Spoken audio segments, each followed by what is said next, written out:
Isang beses ay munti ka na akong mapatay ng asawa ko. Sinugod ko kasi ang ikalawang asawa niya at sinabihan ng masasama at masasakit na salita na deserve naman niya yon. Hindi kasi sila sumusunod sa rules na binigay ng dato. At sabi ng magulang ko, kung gaganituhin niyo yung anak ko, paghiwalayin na lang natin sila.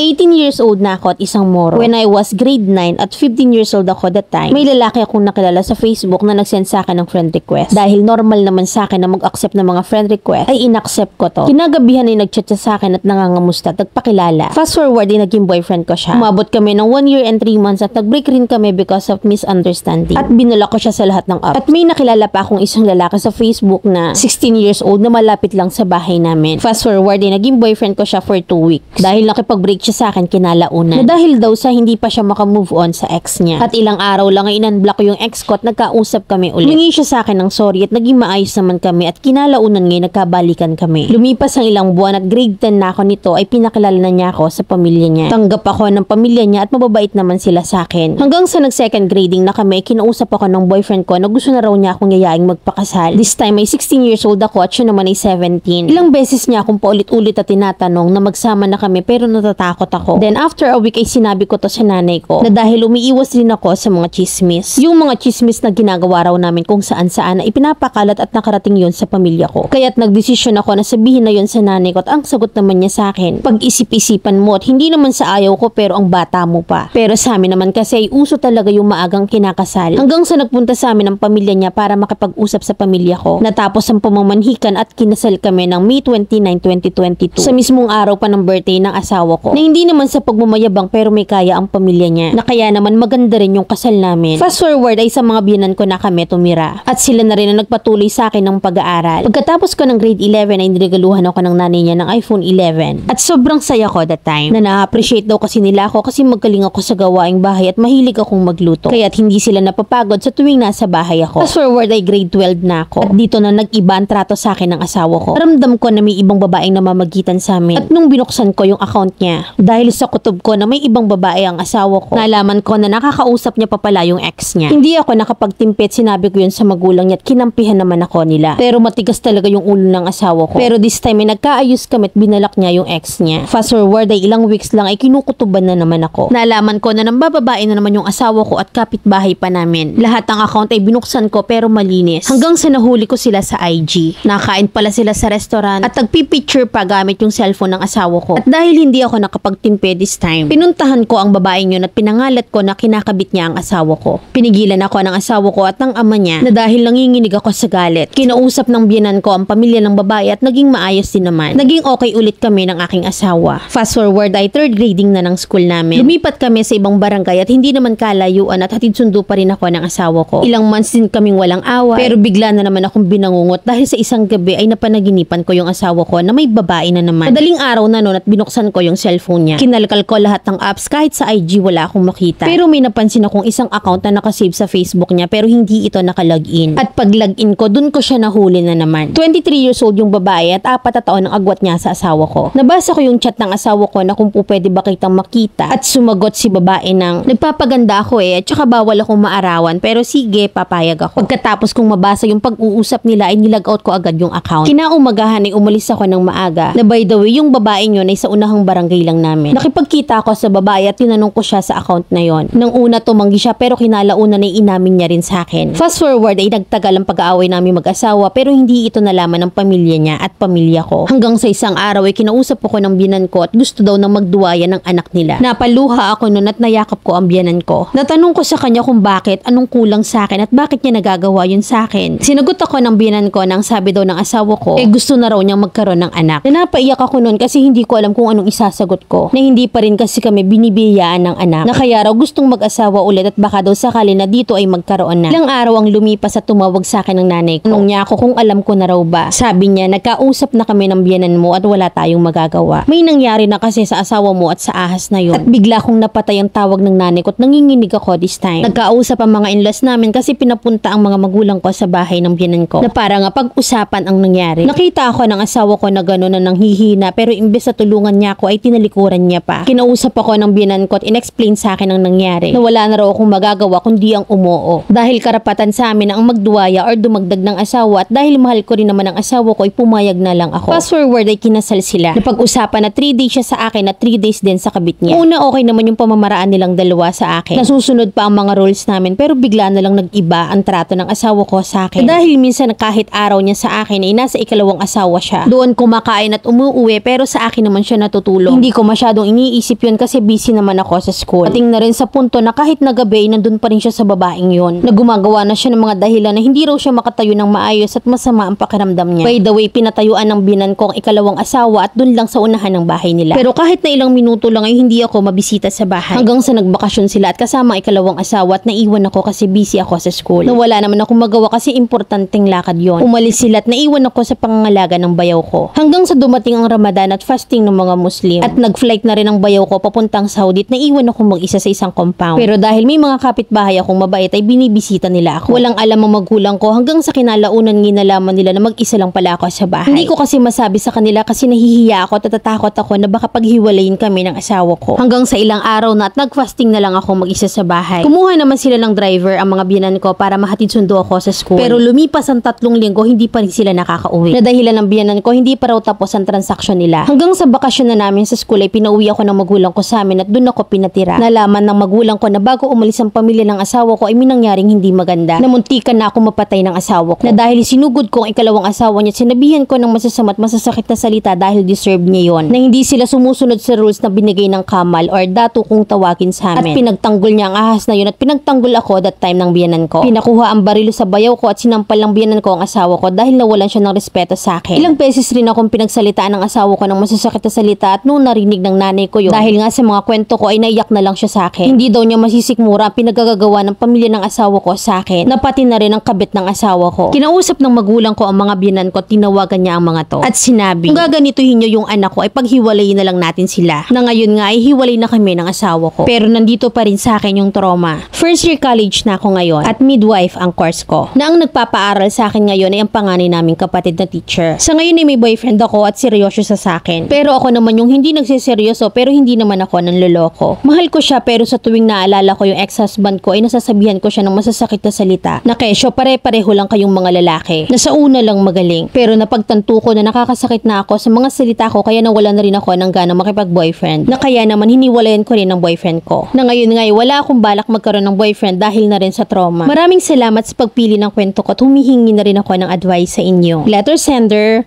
Rhea ng Mindanao. Napagod man ako sa kwento pero at least naagaw ka ng parents mo. Na nasa inyo lang talagang mga babae na pinipiling maging martir. Tama yun na maghihil ka at wag pumasok sa relasyon habang nasa trauma ka pa. Na let yourself heal first.